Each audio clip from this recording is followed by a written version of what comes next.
Una foto bien rápido, bien rápido. One, two, I smiled. I was like, I know somebody to smile. Okay. Okay. Thank you. We're gonna get started. Okay. Good morning, everyone. Buenos dias. I am State Representative Norma Hernandez, representing the 77th District, and proudly this year's co-chair, or this term's co-chair for the Latino Legislative Caucus. And I'm here today to share the anger and the disdain that all of us are feeling inside. And I know none of us thought that in the year 2025, the President of the United States would choose to spread lies and fear about our communities and then use the National Guard to attack them, attack all of us.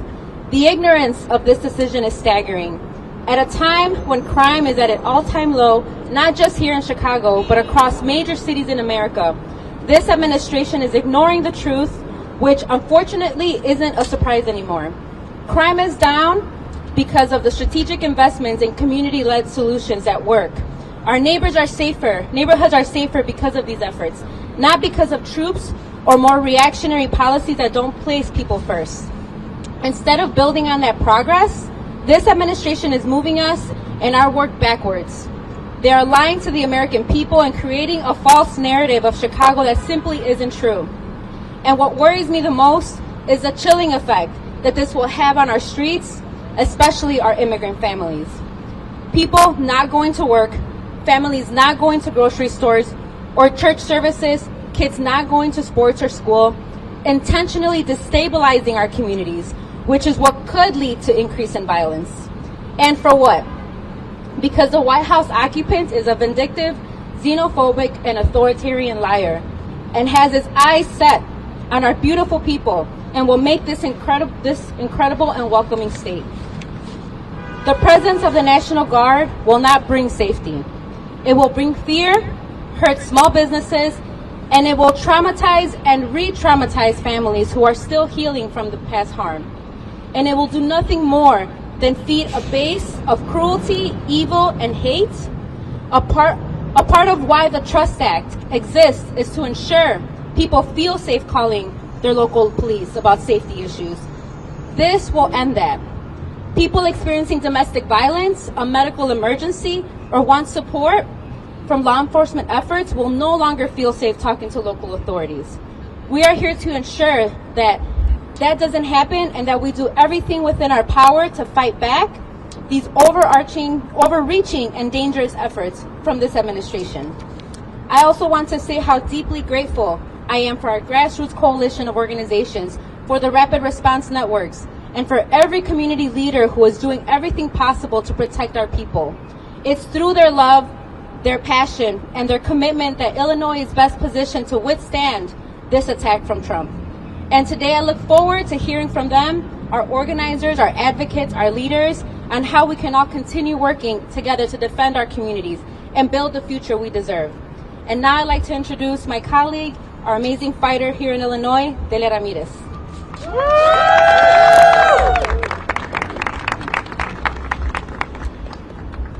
Good morning, buenos dias. Buenos dias. Buenos dias. Buenos dias. I want to start by thanking the Latino Legislative Caucus here in the state of Illinois and its co-chairs who put together this press conference. In a time when the federal government is being weaponized against its very own people, it is so important and a reminder, a powerful reminder that we're not alone when you have the General Assembly of the state of Illinois, specifically the Latino Legislative Caucus, holding the line, taking a stand for our community. So I want to thank all of you for putting this press conference together today. And I also want to say that in a time such as this, where it feels like it's overwhelming, we wake up every single morning. If you're like me, you go to check the news and what's the latest. You can become overwhelmed by another executive order. Another executive order because the president has decided that he no longer respects co-equal branches of government and he doesn't really respect the law, so he continues to issue these unconstitutional executive orders. But I am so grateful that we have electeds at every single level of government, whether it's at the state level, at the county level, or at the city level, that are holding the line in this moment. Chicago is going to be clear to this president who tries to identify ways to be able to silence us, to silence dissent. But that the attacks on Chicago, Illinois are not about safety and security. We know that. They're about trying to terrorize the resistance, because Chicago is an organizing town, a town that understands that the only thing that makes its beautiful downtown beautiful is diversity that makes up the city of Chicago. And yet Trump and his loyalists are willing to weaponize the government against political opposition and communities because we resist these unconstitutional agendas. Deploying troops in a violent spectacle undermines the rule of law, the separation of powers, and state sovereignty. The reality is that I don't know if Trump understands what's a president and the difference between a president, a mayor, and a governor. He can't be all of them. And so I think it's important that as we're standing here today, that we are clear. We are prepared to protect our communities, and that our colleagues here in the Latino Legislative Caucus are going to do everything in their power with our colleagues in the county and certainly with the city and us in the Illinois delegation to hold the line. I want to wrap up in saying this. Someone asked yesterday, one of the reporters asked, well, doing a protest, I know there might be a protest coming up during Labor Day, isn't that going to egg him on so that he then decides he wants to come here? Let me be very clear. Donald Trump is trying to ensure that we stop protesting. Donald Trump wants to make sure that he moves us and shoves us into submission so we stop resisting him. Not doing a rally or a protest or a press conference is exactly what he wants, and we are not going to give him that pleasure. Is that right? That's right. Frankly, it is the opposite, because we know we're not alone. That in these scary times, we are committed to protecting our immigrant neighbors, and we're not going to retreat. We're actually going to double down. And as Trump continues his unlawful militarization in democratic cities, I want you to remember that power is in community, in the community of leaders that are here today from various organizations. So for those of you that are asking yourself, how do I take a stand in this moment? Get connected with these organizations, whether it's ICER or OCAT, join a rapid response team, because it is our responsibility to hold the line. And as a member of the Department of Homeland Security Committee, I'm going to tell you this. Even if it's just a few of us in committee dissenting to Secretary Noem, we will continue to hold them accountable, whether it is in the courts, whether it is in detention, or it's in the White House itself. Because we understand the mission and the assignment of this moment. It is solidarity and collective liberation that will get us through it. So I just want to say two sentences, maybe three in Spanish. Soy la congresista Delia Ramírez, represento el Distrito 3. Le quiero primeramente agradecer al Caucus Legislativo Latino que puso esta conferencia de prensa con las organizaciones comunitarias que están haciendo el trabajo todos los días para defender a nuestras comunidades. Yo sé que el presidente Trump, él quiere tratar de asustarnos como un niño berrinchoso que es, y tratar de que nosotros tengamos tanto miedo que no defendemos a nuestra comunidad. Lo que creo que es muy importante que entiendan es que entre más que nos ataque, nosotros vamos a tener la fuerza y la solidaridad para defender a nuestras comunidades. Y quiero agradecerle a mis colegas que están aquí del estado, pero también del condado y de la ciudad, que están diciendo colectivamente nosotros nos defendemos cuando un gobierno federal está atacándonos. Así que vamos a continuar a ver las leyes locales, cómo hacemos legislación, cómo apoyamos las cortes que están defendiendo la democracia, la constitución y derechos humanos, y cómo nos aseguramos que nos continuamos movilizando y agitando, porque en esta ciudad aquí no nos vamos a estar rajando, sino que al contrario vamos a trabajar aún más duro para asegurarse que la gente entienda que si te metes con un inmigrante, te metes con la ciudad de Chicago. Así que muchas gracias. Y con eso quiero presentarles a alguien que ha sido una campeona para nuestras comunidades, una orgullosa inmigrante que ahora dirige tanto ese trabajo también. I want to introduce to you someone who has been a champion for immigrant communities, a champion really for humanity, and that is Representative Dee Avalar.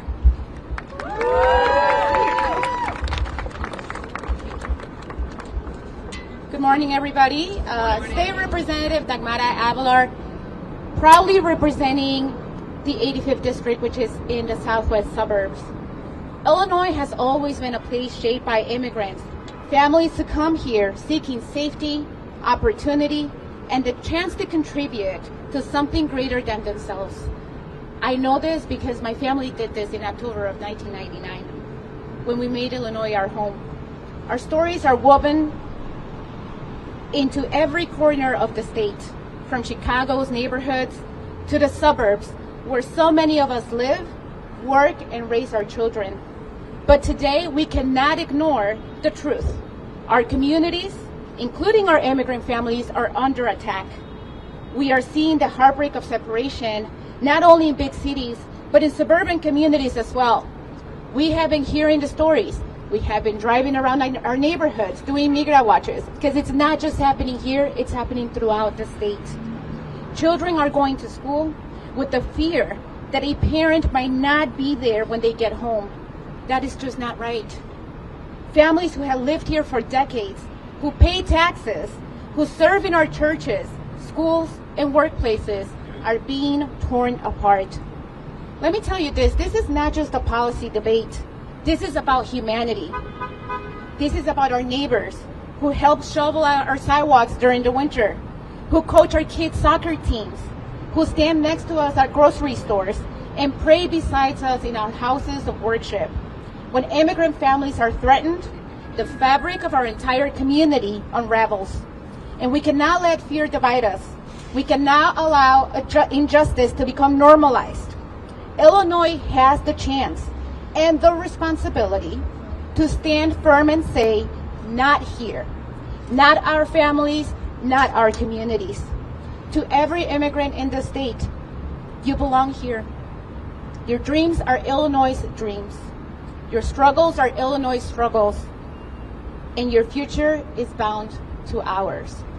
So with that being said, thank you so much. It is my pleasure to introduce somebody who has been in the fight for decades, a former co-worker of mine who I still believe is a sister to me, Veronica Castro with the Illinois Coalition for Immigrant and Refugee Rights.